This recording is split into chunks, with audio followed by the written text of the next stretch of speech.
Welcome back everybody to another Sunday update video. I feel as though I've had a very strange week this week. I've been using my evenings more. I've been going out and seeing my friends a lot. There's been a lot of stuff on around where I live. I've been making some music, getting up on stage. There's these jams, right, where they have some instruments and they have a sound engineer and random people come up together and they make music together, which is pretty cool. I've done that a couple times. And I recommend you go find stuff in your local area that is to meet people and to go and experience life, right? I feel like it's healthy and it's good.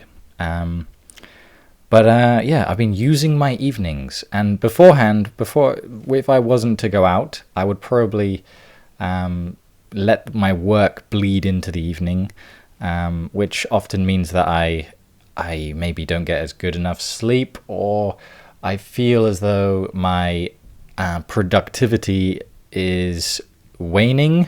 You know, it's like wasted time.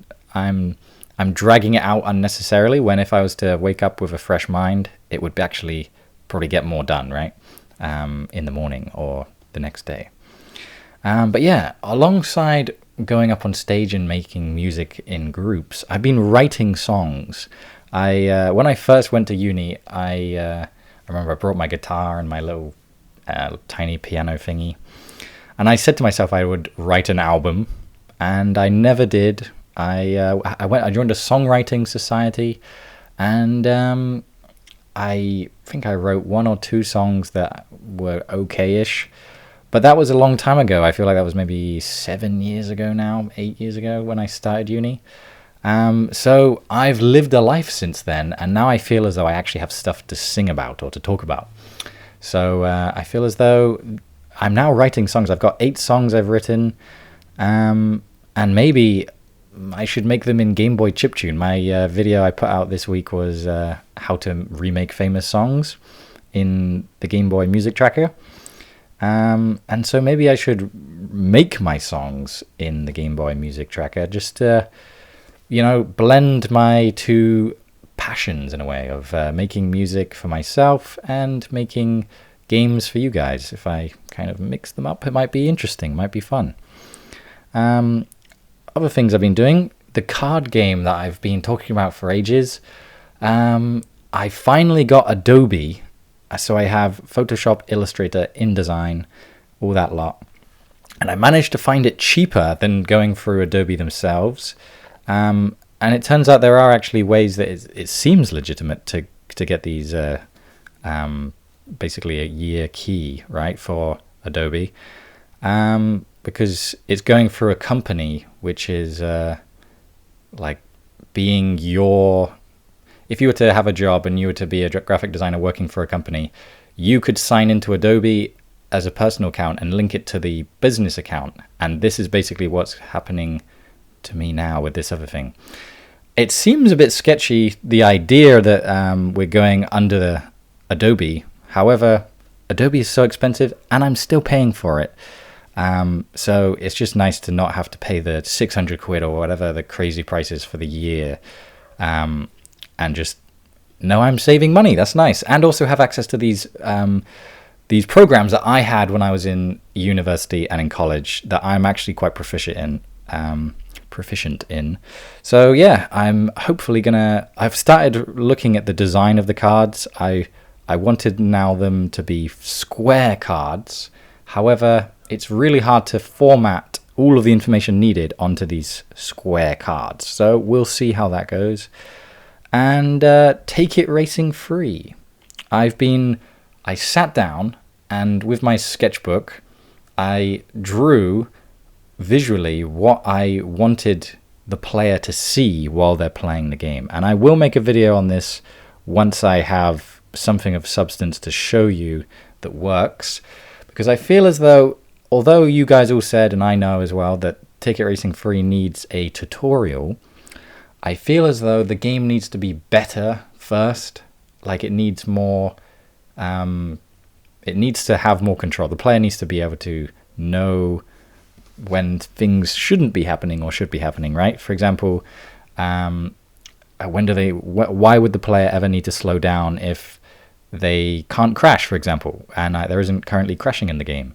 And why would they slow down if the game will automatically slow them down by losing stability, right?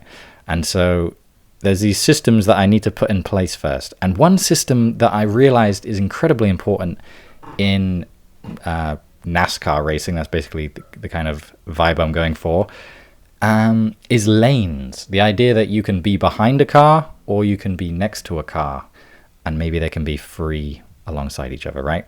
The idea that maybe on the inside of a corner is tighter, and up on the outside edge, the top of the bank, it's less tight, so you don't need to turn so much, but you're technically going a longer distance. These kind of ways of thinking. So what I want and what I've sketched is the idea that you can, with the left and right of the Game Boy controls, is move the car one lane at a time, and by being right behind the car, you'll get a boost, like a draft bonus of like 5 miles an hour or something like that, which will then help you accelerate past the other drivers, and also affect how much stability you have on corners depending on where you are on the track, right? Or you're on the inside or the outside. And obviously cars can get in your way, so you can't overtake them. That's hopefully what I'm gonna try to achieve. But this is a big system, so I'm imagining I've again overscoped this, and I may have to optimize it a lot. So it's always good to think big and then pull it in once you get to programming, especially in GB Studio with the Game Boy limitations.